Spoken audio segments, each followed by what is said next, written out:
Okay, we're live with College Talk Tuesday. Andy Lockwood and Pearl Lockwood. That's us. We're both here. We're talking college today, Season 2, Episode 1. Whoa. Yeah, can you believe it? Wow, it's been a whole year. Yeah. Moved to a new time slot. The network, the College Success for Less network, moved us from 12 noon to 11:30. Mm-hmm. Big move there. Yeah. Sponsors still pretty non-existent. Yeah. Pretty silent sponsors. So if you're just joining us, say hi in the comments section. One of us, can't be me today for some reason, will be looking at the comments. So I guess that'll be Pearl. And we are going to be talking about what is happening for juniors and seniors and even younger kids right now, January 2017. Today's the 24th, I believe. Yes. Okay. So there's been a lot going on between financial aid stuff and seniors, class of 2017 kids starting to hear back from schools. Good news, some not so good news. I want to talk today a little bit about their results. You know, we're still in the middle of sorting everything through. Although our software was recently updated, we use a software that looks at the results of all admission statistics, and I don't know how they actually managed to do that now that I think about it, because we still haven't sorted through all that. So I guess they're going to update it again. But we can certainly extrapolate from the results of class of 2017 kids and what that means if you have a junior or someone younger. I want to talk a little bit about predictions for next year, both in terms of financial aid and admissions, and I want to talk sort of State of the Union in terms of financial aid. All that in the next 25 minutes. Okay. So you ready? I'm ready. All right. So do you want to talk a little bit about financial aid first? In terms of where we are in the timeline. Let's talk a little bit in terms of timeline for seniors. Okay. And then let's also talk about for parents of juniors who are about to send their kids, or not about to, but they may not. Listen, it's certainly coming to the forefront. If you have a junior, you may not be thinking about this so much, but in 5 months, your kid is going to be done with his or her junior year of high school. And that is the best time to get serious about doing the applications and getting organized. Absolutely. Okay, but anyway, let's talk about financial aid first now. Okay. I'm going to try to get in here, sure. And then you keep going. All right. So I will first address the current seniors, and for those who have kids graduating next year, you'll get a preview of where you'll be next year at the end of January. At this point, most financial aid forms, the Fafsa and the Css Profile, have been filed in accordance with each school's own priority financial aid deadline. Which are all the same or not all the same? Which are all not the same. They all vary by school and also vary by the way in which you are applying to that school. For example, if you're applying early action, then you're going to have one priority financial aid deadline. If you are applying regular decision, you'll have a different priority financial aid deadline. Sometimes those deadlines will coincide with the application for admissions. However, often it does not. It is on a school-by-school basis, as are many things in this world of financial aid and college planning. But it is most important, and the best resource is for you to look at that school's website for the information. That is your best. And if you try after 10 clicks and you still can't find it, call the school. It's always. Well, let me just interject, because we see so many people making mistakes, and one of those mistakes is blowing deadlines. Right. And to be fair, it's not really the parent's fault in most cases, because this process is unduly complicated and just hard to figure out. Right. And that actually dovetails into a quasi-prediction. We have a new Secretary of Education, Betsy DeVos. She's very anti-regulation, and this is not a political statement at all, but I'm hoping that she does streamline things a little bit, because there are all these different deadlines. It varies by school, and I think one of the problems is that when you go to fill out your main financial aid form, the Fafsa, the free application for federal student aid, it says right on there the deadline to file this is June 30th, but is that ever your deadline according to a school? Not if you really want to be in the best position to get money. The answer is no. By that point, many schools have already run out of money earmarked for that particular financial aid year. I mean, their deadlines That's the could last be, time you could submit it. Their deadlines might be in November, December, or nearly a year before that promulgated deadline. Promulgated. It's true. And what you just brought up with respect to lack of uniformity, I have to point out that happens to be a general theme in this financial aid college planning world, in that many schools all the schools require the Fafsa. That's the one main form for financial aid. And then there is a subset of the some 4,000 schools or so that are out there that also require an additional financial aid form, the Css Profile. That is a more in-depth, grueling inquiry about you, your finances, your relatives' finances. Everything's on the table. They'll ask about your cars, they'll ask about your credit card debt, and the difference between the Fafsa and the Css Profile in terms of what it is assessing. The Fafsa is determining, and it comes out with a number once you file it, it determines what your expected family contribution is according to the federal government, and is a qualifier for whether or not you're entitled to financial federal aid. Whereas the Css Profile, which is read and analyzed in conjunction with that Fafsa, because any school that requires the Css Profile is also getting the Fafsa. The Css Profile assesses information for schools requiring it as to institutional aid that they have to give the applying student. On the Fafsa, so the lack of uniformity is, so those are the two main forms, is right, no two schools have the same, they will not have the same financial aid deadlines as one another necessarily. Or the forms, because every school does not take each of these forms. And furthermore, there are these supplemental questions that can open up a can of worms into other things that you have, and that all right, are let me also reel required. back in here. Reeling back in. Okay, go ahead. Reeling in the pearl. Reeling in the pearl. So the thing that we're talking about were timelines and all that. So right now, many seniors have started to hear back from their financial aid awards, but many will not have gotten all of their awards until March or April. The Department of Education last year had instituted new regulations, hoping that schools would be giving out their awards earlier. Some have, most have not. So far that hasn't really changed, but I think that was an admirable intent. It was. And I wanted also, just to continue that theme of lack of uniformity, so too is there a lack of uniformity in when awards are issued by the schools, right, and for that matter, what each school really uses and documents it requires. No uniformity, unfortunately, in what it wants. If this school wants this, that's what you give if you want to still be considered for aid, merit, or need at that particular school. Another school may not, and there's no real rhyme or reason to it, just a lack of uniformity. Okay, that's fine. So that's very important to understand. So you have to be vigilant. You've got to look at your own deadlines. I do want to say hi to Teddy Casey, friend from high school, and Jody Skolnick, and Mike DePaula, that'd be funny. Andrew Fairbanks, college friend, housemate, and Chris O'Reilly, who I don't really know how to describe. No words can describe Chris. Let me ask you a question, then I have to go grab the charger so my phone doesn't shut off and we lose the broadcast. Okay, great. So the seniors are hearing back right now. Yes. We're in the midst of starting to negotiate some awards. It's better to have all offers first.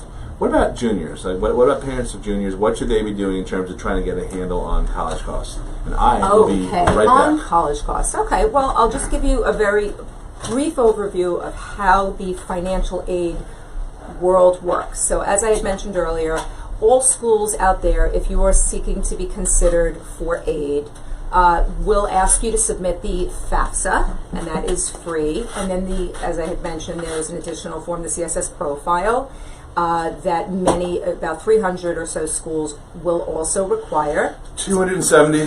270 to be exact.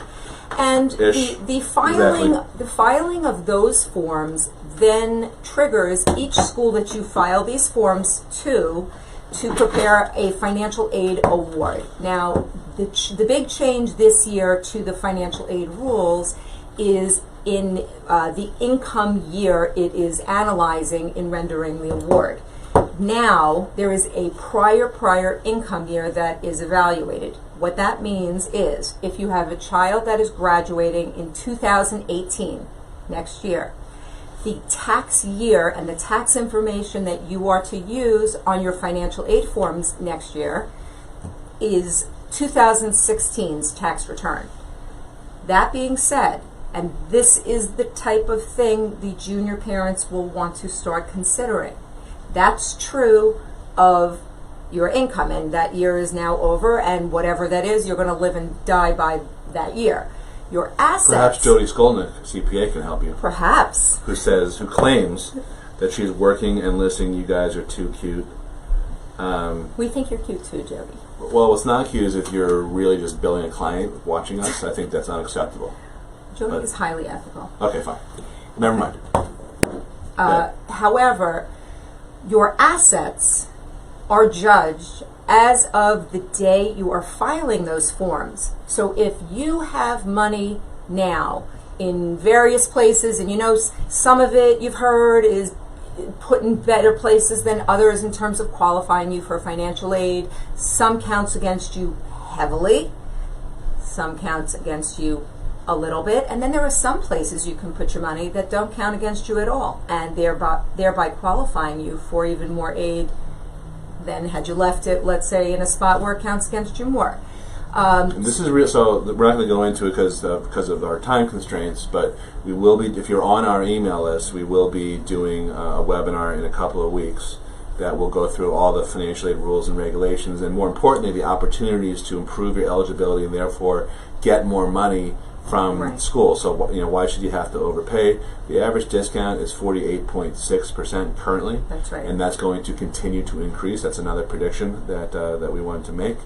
And there's no reason that you have to be in the full boat category. Roughly one out of 4 families at any given college pays full price. So you don't have to. That's a choice to pay full price. So we're going to be talking about that. So if you have a junior or even a sophomore, because if you have a sophomore, you might have and you're self-employed, for example, you might have an opportunity to control your income, right, in a legal and ethical way. We have many self-employed clients who own their own businesses who do things like defer income to a year that won't be on the upcoming Fafsa and Css Profile. There's a few strategies. If you're a business owner who can qualify for need-based aid, there are strategies to lower your taxable income that usually your accountant doesn't really understand or won't suggest to you, that might help you free up cash also. So in both cases, that's stuff you should be thinking about now if you have a junior or a sophomore, and frankly even some parents of seniors or kids who are already in college. You might have had bad results qualifying for need-based aid, but if you're self-employed, a business owner, you might be able to free up some cash taking advantage of some of these strategies that we're going to mention when we do this webcast. So get on, if you want to be, if you're not already on our list, just drop a note here in the comments, or you can just go to our website, which is collegeplanningGuru.com. Okay, so any more financial aid stuff before we zip into admission stuff? Well, this is probably a good segue. The other consideration, we've talked much about improving your eligibility, and we've talked about being strategic, and we just talked about your monies. And so we've just mentioned that we have seniors now who are getting back their awards, and we said wait till you get all your awards in from all the schools in terms of, negotiating, because ultimately you're going to pick a school and you're going to want to get that price down as far as you can. So one strategy that we employ is by having competing offers that are better than the school you're looking to go to, so that you can leverage those offers against the award from the school you really want to go to. So, all right, so what does this have to do with my junior year? Well, there is a strategy to doing that. You need to pick the right schools, not just my kid has this GPA and this is his or her SAT or ACT and therefore, blah, they fall into this category. Yes, that may be true, and that's very one-dimensional to only look at that one piece in terms of choosing your schools. You also want to, if you're wanting to pay less for college, you need to make sure that entire list is strategically picked, considering generosity at these schools, merit aid, where do you fall, how much do you stand to receive rather. So there. Well, give too, because you end up giving what you don't receive. That is true. That's the formula. We're hoping you have to give a little less, or how much you would need to take it up the. Yes. Yes. Exactly. Good. Okay. Okay. Mark Wiesenberger, Dina Muldoon. Hey, Dina. Hi, Dina. Yeah, she just joined. Business owner, Dina Muldoon. We were just talking about some business owner strategies, and she's actually a very good example. Okay, so let's talk about. Let me pick up on your strategy talk. So there's a whole nother key strategic thing to be considering if you have a junior or a sophomore, and that is not so much what colleges to apply to, but and not necessarily how to get in, because I think of those more as kind of tactics. But the overall, I think the most important thing is what are you going to get out of college. And I think that a lot of parents have a hard time kind of wrapping their arms around the idea of kids knowing exactly what they want to do with the rest of their 40 years of their working career, when they're 15 or 16 years old. I certainly do. But there are ways to start exploring exactly what your kid is wired for and how what that translates into in terms of the workforce, and then measure that up against what types of jobs are out there or predicted to be in growth mode when you look at Bureau of Labor statistics or other types of information. And for the child and child student, ultimate happiness and satisfaction in the job that he or she is really wired to do, which of course, then you're happy, then you stay there, then you're successful, etc. Continue. Yeah, no. It seems obvious, but no, it's not obvious. It needs to be pointed out. Well, what happens is, and I'm sure it's nobody listening to this broadcast, but a lot of kids will pick a college because it made March Madness last year, or it made the BCS, the University of Alabama. I want to go there because they won they didn't win this year, but or my friend's cousin's little sister went there, and they said it's a great school. Right. So I'm not dismissing all that. I'm being a little facetious, of course, but I think it's critically important given today's landscape, which may or may not change so quickly, with the new administration, where it's very easy to, number one, go to college and learn nothing that an employer wants, and according to employer polls, that's what 93% of employers say. Kids aren't ready for the workforce. It's also very easy to get out and, at the corollary, it's very easy to get out and not find a job that can actually will require a college degree. So the stat is, and I think this is low, 50% of college graduates who came out of college in the last 2 years are underemployed, which means they're working in jobs that don't require the level of education that they obtained. And then you've got all the student debt, which was just recently revised up when they took another look at the statistics. So it's sort of a perfect storm. And our feeling is that you can't just go to college winging it. You need to spend some time thinking about why you want to go to college. So in our practice, this is not an infomercial, but in our practice, what we do is first, when we're coaching kids, we'll sit your kid down and go through an assessment followed up by a session with our career counselor, and she'll compare how you're wired with how that translates into careers and majors that lead to those careers where you can actually make a living. And by the way, it's never just one thing that emerges. It's right. Usually 5, 6, 10, 12, or whatever. And then from there, we step in and say, okay, let's do some follow-up homework to look at these various careers and think about them. and ultimately let's winnow that down to 3 or 4 hopefully overlapping careers, because you don't want to be in a situation where you're applying to college, you get in, you pick a major, and then you don't like it, and you switch again, and you've got to retake a whole bunch of credits. You wake up, you spend another year in college, which costs another year of college. Well, there's 2 costs. There's the $60,000 or whatever for college, and then there's the opportunity cost your lack because of you're earning not that year. out working that year. So that's $120,000 or whatever dollar problem, assuming it's just 1 year. So that's why we feel like the only responsible way to do this is to look at what's next and then backward plan into a set of schools, which takes you from 4,000 down to ultimately 10 or 12 schools that not only you have varying chances of getting in, but also where you can explore the majors that you're wired for, and also East Coast, West Coast, big, small, medium, money, whatever, all that other type of stuff. That's in a nutshell. That's our process. I know that was long-winded, but the thing is now, getting back to the timeline, if you have a junior, what most kids do right now, and parents, is they're spending so much time on tactics, taking the ACT 3 times, which is probably not a bad thing, or extracurricular. You name it, just joining a whole bunch of clubs and all that type of stuff. That is the type of thing you should be doing, but that's just strategically. Well, that's right. So depends those how are you just do tactics. those things. Exactly right. So that's the difference between a strategy kind of binds all that stuff, glues all that stuff together, and tactics is what emerges from that strategy. Right. So I think that's very important to think about. Okay, who else is here? Jody, Florida CPA here. You're gonna get so much business just from that post. She should. That is awesome. She's terrific. Yes, you're terrific. She is. Deduct this. Dina says hi. Jeff Norman, good. And Denise Witcher. Hi, Hello, Denise. Larry Cohen, one of our Larry. biggest fans. And Jack Lockwood joined. Oh. Is he not in school? His midterm was canceled. Right. There were Was website canceled? issues. Yeah. Wow. Postponed because whatever. Yep. The math Okay. website, whatever. All right, let's talk a little bit more about. That's so funny. Let's talk a little bit more. So he's not studying. He's watching us on Facebook. Okay, good.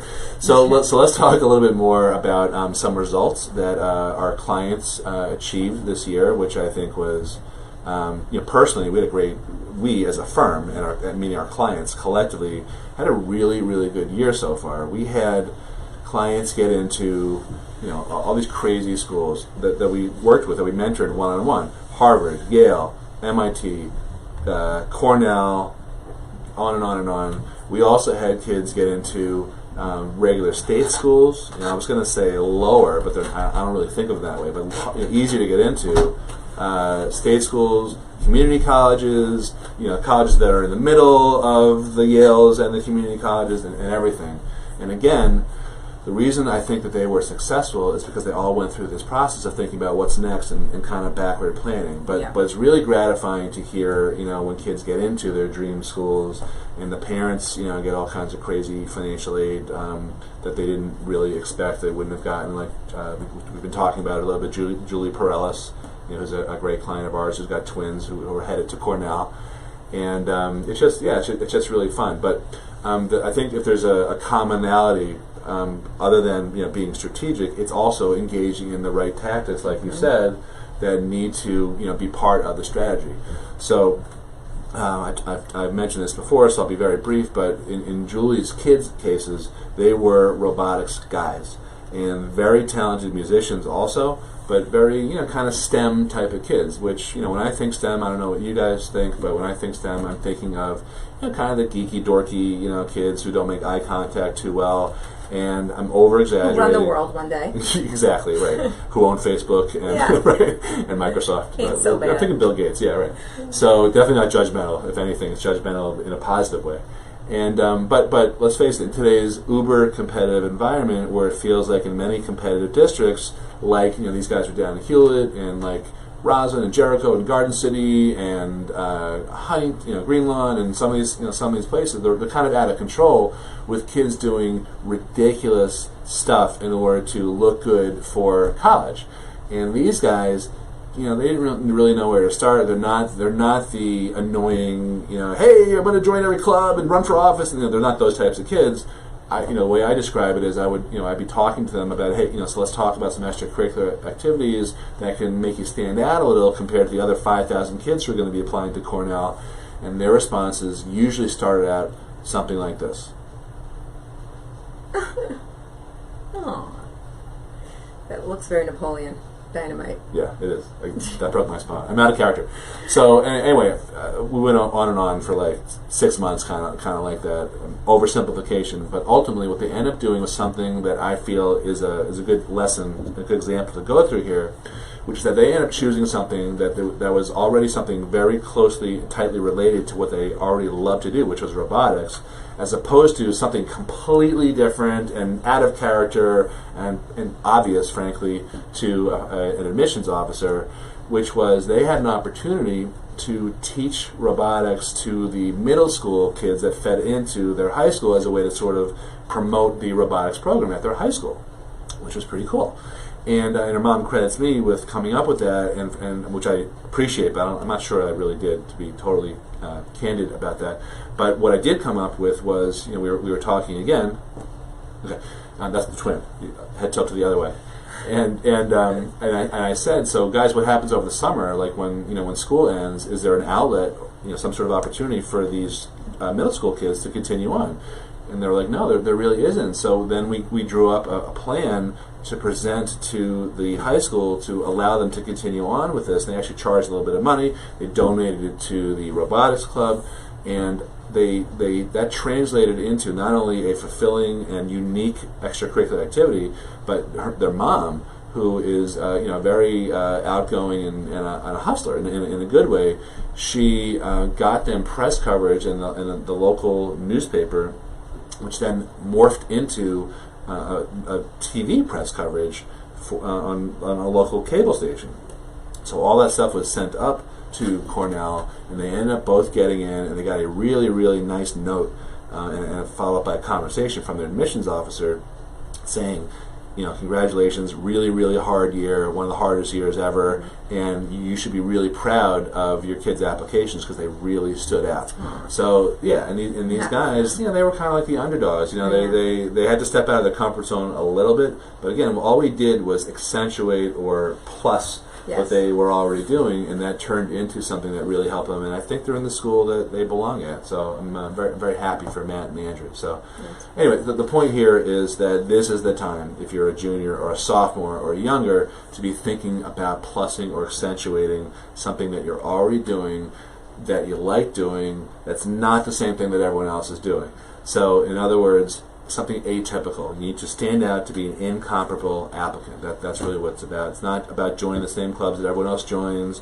It's not about going on the cancer walk that everyone does. I mean, all those things are great. They're not going to help you get into college. I just want to be totally candid and honest right now. But it's great stuff to do anyway.